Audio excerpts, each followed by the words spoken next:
जय हिंद बच्चों। हिंदी की ऑनलाइन क्लास में आपका स्वागत है। जैसे कि आप जान रहे हैं कि यह क्लास 9th के लिए कक्षा 9 के हिंदी काव्य को पढ़ाया जा रहा है इस समय। और हिंदी काव्य का जो हमारा दूसरा अध्याय है जिसका शीर्षक है वाक और जिसकी कवयित्री हैं ललाद्यत जी, जो कि कश्मीर की हैं। इन्होंने वाक शैली में अपनी रचनाओं को लिखा है और उनकी कविताओं का अनुवाद मीराकांत जी ने किया है, जो कि आपके कोर्स में निर्धारित है। इसके पहले हमने 2 वाक्य पढ़े थे, आज हम तीसरे वाक्य पर देख रहे हैं। आई सीधी राह से गई न सीधी राह, सुसुम सेतु पर खड़ी थी बीत गया दिन आह। जैसे कि हमने पहले बताया कि यह कुछ अलग प्रकार से, अलग तरीके से भगवान की भक्ति करके मोक्ष प्राप्त करना चाहती हैं, संसार के आवागमन के चक्र से मुक्त होना चाहती हैं, पुनर्जन्म के बंधन से मुक्त होना चाहती हैं। तो जैसे कि मनुष्य ईश्वर को प्राप्त करने के लिए अनेक प्रकार की क्रियाएं करता है, अनेक प्रकार से पूजा पाठ करता है, तो उन सब का विरोध करते हुए ललादत जी कह रही है, आई सीधी राह से गई न सीधी राह। अर्थात मैं जब ईश्वर के यहाँ से आई, ईश्वर के घर से जब मैं आई तो मैं सीधे रास्ते से आई।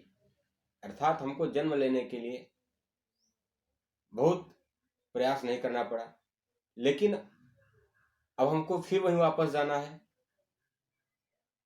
तो गई न सीधी राह, तो मैं सीधे रास्ते से नहीं जा रही हूँ। अर्थात मैं सीधे रास्ते से आई सीधी राह से, गई न सीधी राह, मैं सीधे रास्ते से आई, संसार में मेरा जन्म हुआ, लेकिन अब मैं फिर उसी ईश्वर को प्राप्त करने के का प्रयास में क्या कर रही हूँ, सीधे रास्ते से नहीं कर रही हूँ, टेढ़े रास्ते से कर रही हूँ। टेढ़ा रास्ता क्या है? जो अनेक प्रकार की जो सांसारिक दिखावे हैं, जो बाह्याडंबर है, दिखावटी पूजा पाठ है, ये सब ठीक है।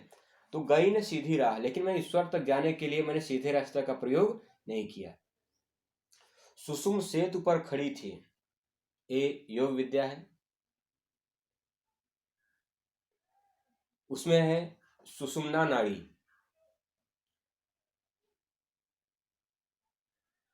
जिसको कि योग के द्वारा जगाया जाता है। हठ योग, शरीर को अपने कष्ट पहुंचा करके तब यह कार्य होगा। तो वह करेंगे सुसुम सेतु पर खड़ी थी, अर्थात मेरा जो सारा जीवन था वह कहाँ चला गया है? हठ योग में चला गया है, योग के द्वारा ईश्वर को प्राप्त करने में चला गया है। सुसुम सेतु पर खड़ी थी, सुषुम्ना नाड़ी, सेतु माने पुल, पर खड़ी थी, जैसे संसार सागर से पार होने के लिए हमको पुल की आवश्यकता है। तो कवित्री घर में किस पुल का सहारा ले रही थी? योग के पुल का, हठ योग के पुल का।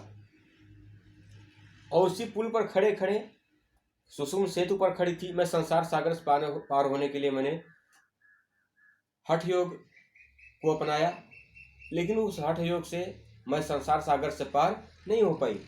बीत गया दिन, मेरा सारा दिन उसी पुल पर खड़े खड़े बीत गया। आह यानी हाय, पछतावा हो रहा है कवित्री को कि मैंने सारा जीवन केवल जब तब में व्यर्थ कर दिया, उससे मुझे कोई फायदा नहीं हुआ। उस जब तब से मेरी मुक्ति नहीं हुई। मेरा सारा दिन उसी सुषुम्ना नाड़ी के पुल के ऊपर, जब के ऊपर मेरा सारा समय बीत गया। जेब टटोली कौड़ी ना पाई, माझी को क्या दूं उतराई। अब मैं उस पुल पर खड़ी हूं, मेरा सारा दिन बीत गया, लेकिन मैं संसार सागर से पार नहीं हो रही हूं। अब हमको नाव की आवश्यकता है। मैं नाव के सहारे संसार सागर से पार होना चाहती हूँ, लेकिन जब नाव से पार होंगे तो जो नाव चलाने वाला नाविक है, जो कि माझी है, माझी यानी नाविक जो नाव चलाता है, जो माझी है, जो ईश्वर है, वह हमको इस संसार सागर से पार करेगा। तो पार करने के बदले में वो कुछ किराया लेगा, धन लेगा, पैसा लेगा, तब वह पार करेगा। तो कवित्री करें कि जेब टटोली कौड़ी ना पाई, माझी को क्या दूं उतराई। उतराई माने भाड़ा, किराया। जैसे आप किसी वाहन से आते हैं तो उसको किराया देते हैं। तो कवित्री कह रहे हैं कि मैं संसार सागर से पार होना चाहती हूँ नाविक का सहारा लेकर के। तो वह जो नाविक है, माझी है, ईश्वर है, मैं उसको उतराई क्या दूं, उतरने के बदले में क्या दूं उसको। जेब टटोली कौड़ी ना पाई, मैंने अपनी जब जेब को टटोला, टटोला मैंने खोजना, मैंने जब अपनी जेब को खोजा, कौड़ी ना पाई, मेरे पास कौड़ी, कौड़ी माने एक पैसा है जो पहले चलता था, छोटा सा, ठीक, मेरे पास देने के लिए कुछ भी नहीं है। मैंने जो जीवन भर जब तब किया उसका कोई प्रभाव नहीं हुआ, ठीक है। तो जेब टटोली कौड़ी ना पाई, माझी को क्या दी उतराई। जब मैंने अपनी जेब का टटोला, अपने मन का टटोला, खोजा कि मैंने जीवन में अच्छा कार्य क्या किया है, तो मुझे पता चला कि मैंने जीवन में कोई अच्छा कार्य कुछ नहीं किया, परोपकार नहीं किया, केवल मेरा सारा जीवन जब तब में बीत गया, ठीक है। तो माझी को क्या दूं उतराई, जब मेरे पास कोई पुण्य कार्य है ही नहीं, मैंने कहीं परोपकार किया ही नहीं, तो मैं ईश्वर को उतराई के रूप में क्या दूं। मेरे पास ईश्वर को देने के लिए कुछ नहीं है। कहने का मतलब कि संसार सागर से अगर पार होना है तो हमको परोपकार करना पड़ेगा, मानव सेवा करनी पड़ेगी, ठीक। केवल फालतू व्यर्थ में बाह्याडंबर से, दिखावटी पूजा पाठ से ईश्वर प्रसन्न होने वाला नहीं है, और न इस तरह से हमको मुक्ति मिलेगी, ठीक है। तो इस तरह से हमारा जो आज का तीसरा वाक्य था वो पूरा हुआ। तो जहाँ किसी प्रकार की कोई समस्या आ रही है आप कमेंट करके पूछ सकते हैं। वीडियो को लाइक करें और शेयर करें ज़्यादा से ज़्यादा, जिससे कि अन्य बच्चे जो हैं वो भी इसको पढ़ सकें। जय हिंद।